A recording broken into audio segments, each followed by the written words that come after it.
ज्ञान the treasure में आपका स्वागत है। और हम आपको बताएंगे कि मकान की नकारात्मक ऊर्जा को आप कैसे हटा सकते हैं। अक्सर लोगों की शिकायत रहती है कि पैसा आता तो है पर बरकत नहीं होती है। पैसा कहाँ चला जाता है कुछ पता नहीं चलता है। हो सकता है कि आप भी इस तरह की समस्या से परेशान हो। इसका हल वास्तु विज्ञान में मौजूद है। वास्तु विज्ञान के अनुसार इस तरह की परेशानी का कारण नकारात्मक ऊर्जा है।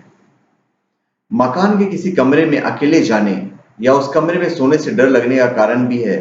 परिवार में अक्सर खींचातानी चलती रहती है। इसका कारण भी नकारात्मक ऊर्जा हो सकता है।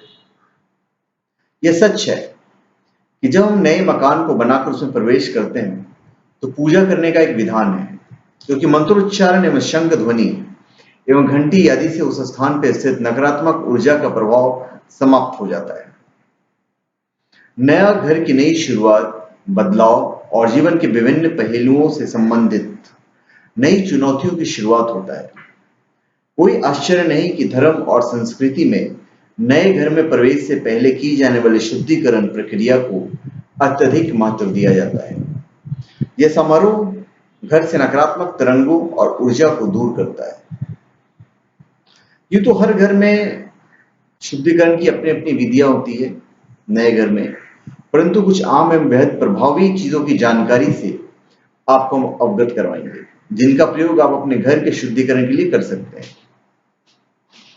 जब किराए के मकान को बदलकर नए मकान में प्रवेश करते हैं, तब भी आप ये चीजें इस्तेमाल कर सकते हैं।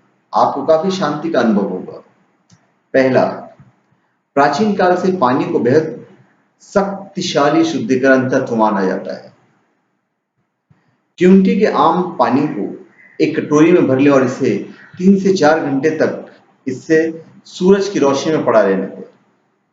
अब ये पानी चार्ज होकर शुद्धिकरण के लिए तैयार है।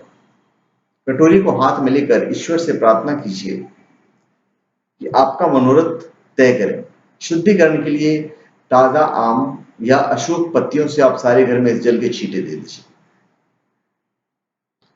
अग्नि स्वच्छ करने वाला एक ताकतवर तत्व है। एक अगरबत्ती या लोबान जलाकर सारे घर में घुमाएं। इस दौरान पवित्र पुस्तकों से या ग्रंथों से मंत्रोच्चारण करते रहें। इसके धुएं को घर के कोने तक पहुंचाएं और अपने नए घर में स्वयं एवं परिवार के साथ प्रसन्नता की कामना करें। नमक को भी एक शक्तिशाली शुद्धिकरण तत्व माना जाता है। अच्छी मात्रा में नमक को कोने में और कमरे में रात को फैला दें। यह नमक आपके घर की नकारात्मक ऊर्जा को सोख लेता है। सुबह इस नमक को झाड़ू से साफ कर दें और घर से बाहर कर दें, ताकि घर से नकारात्मक ऊर्जा भी इसके साथ बाहर हो जाए।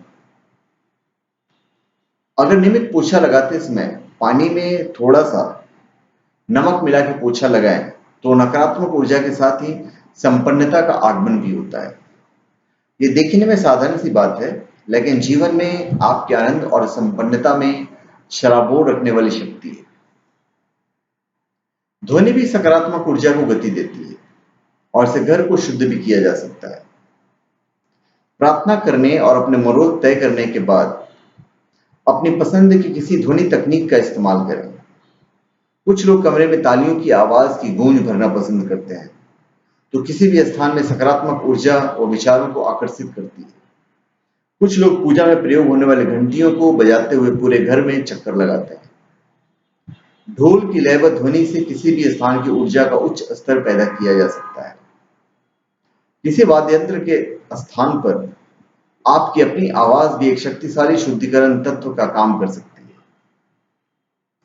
नए घर में मंत्रोच्चारण, गुनगुनाना या गायन भी इसे शक्तिया तौर पर ऊर्जा से भर देता है। सबसे उत्तम शंख ध्वनि है, जिसके प्रयोग से घर की सभी नकारात्मक ऊर्जा का बहिष्कार हो जाता है और शंख में प्रयुक्त जल को आप घर में प्रक्षालन कर सकते हैं। नए घर के हर कमरे और स्थान पर जाकर मंत्रोच्चारण करने हेतु एरोमेथेरेपी में इस्तेमाल होने वाले तेल को छिड़कें और कोनों पर विशेष ध्यान दें जहां आमतौर पर नकारात्मक ऊर्जा का स्थान होता है। इस तेल की खुशबू घर की शुद्धि के लिए काफी ताकतवर तत्व के रूप में काम करती है। यदि आप ऐसे घर में प्रवेश करने वाले हैं जहां आपसे पहले भी कोई रहता था, तो उसके शुद्धिकरण का सबसे प्रभावी तरीका है कि उस घर के पूर्व निवासियों द्वारा छोड़ी गई नकारात्मक ऊर्जा को हटाने के लिए घर की अच्छी तरह से सफाई करके वहां नया पेंट करवाया जाए। ऐसा करने का सबसे उपयुक्त मौका तभी आता है जब वो खाली होता है। पर्याप्त समय के लिए खिड़कियां व दरवाजों को खुला रहने दें ताकि सूर्य की रोशनी भीतर तक प्रवेश कर सकारात्मक तरंगों से घर को भर दे।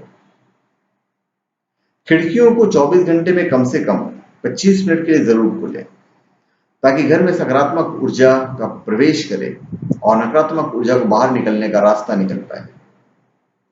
घर में पूजा घर में नियमित रूप से घी का दीपक जलाएं। घर के मंदिर में देवी देवताओं पर चढ़ाए गए फूल हार दूसरे दिन हटा देना चाहिए। अनावश्यक वस्तु, सूखे पौधे या सूखे फूलों का गुलदस्ता निराशा बढ़ाते हैं, इसलिए इन्हें घर से बाहर कर दें। घर में खराब विद्युत उपकरण नहीं रखें। अगर ठीक नहीं हो सकते हो तो घर से बाहर कर दें। नियमित साफ सफाई नहीं होने से दीवारों या सामानों पर धूल मिट्टी जम जाती है, जिससे घर में नकारात्मक ऊर्जा प्रवेश करती है। देवी देवताओं की मूर्तियां उपहार में देना या घर में शोपीस के रूप में सजाना भी ठीक नहीं। घर में अनावश्यक फर्नीचर और बड़ी बड़ी आकृतियां रखना सकारात्मक ऊर्जा के संचार में बाधा उत्पन्न करता है, अतः घर में केवल उपयोगी वस्तुएं ही रखें। घर में तुलसी के पौधे की स्थापना अवश्य करें। ये घर के वातावरण को शुद्ध करने के साथ साथ नकारात्मक ऊर्जा के प्रवेश पर प्रतिबंध लगाती है। आप उत्तर के कोण में तुलसी का पौधा लगाएं। तो धन्यवाद। आप हमारे चैनल पर सब्सक्राइब करें और अपने कमेंट दीजिए। धन्यवाद।